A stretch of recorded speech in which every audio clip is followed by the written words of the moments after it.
राधा अष्टमी व्रत की कहानी। राधा माता गोलोक में श्री कृष्ण के साथ रहती थी।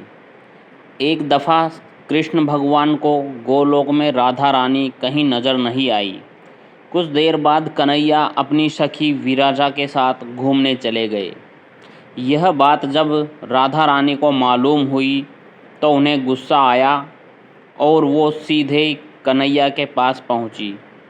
वहां पहुंचकर उन्होंने श्री कृष्ण को काफ़ी भला बुरा कहा। राधा रानी का यह रवैया भगवान श्री कृष्ण के प्यारे मित्र सुदामा को बिल्कुल अच्छा नहीं लगा। सुदामा ने उसी वक्त बिना कुछ सोचे समझे राधा रानी को पृथ्वी पर जन्म लेने का श्राप दे दिया। राधा को इतना गुस्सा में देखकर कृष्ण भगवान की सखी विराजा भी नदी के रूप में वहां से चली गई। राधा ने सुदामा से श्राप पाने के बाद उन्हें राक्षस कुल में पैदा होने का श्राप दिया। राधा जी द्वारा दिए गए श्राप की वजह से ही सुदामा का जन्म शंखचूड़ दानव के रूप में हुआ। आगे चलकर वही दानव भगवान विष्णु का परम भक्त बना। दूसरी तरफ राधा रानी ने पृथ्वी पर वृषभानु के घर पुत्री के रूप में जन्म लिया। राधा रानी का जन्म वृषभानु जी के घर तो हुआ, लेकिन उनकी पत्नी देवी कीर्ति के गर्भ से नहीं।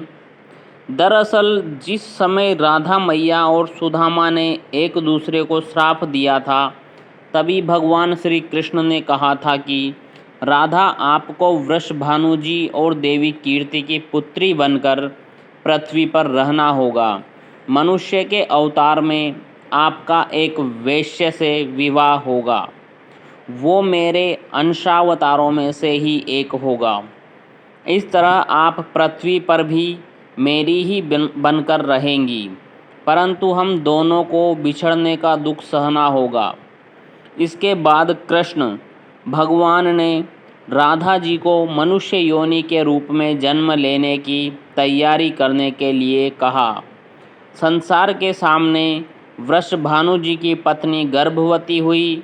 जिस तरह एक बच्चा दुनिया में आता है, ठीक वैसे ही देवी कीर्ति का भी प्रसव हुआ। लेकिन असल में राधा माता का जन्म देवी कीर्ति के गर्भ से नहीं हुआ था। भगवान की माया से उनके गर्भ में वायु भर गई थी। देवी कीर्ति ने उसी वायु को जन्म दिया।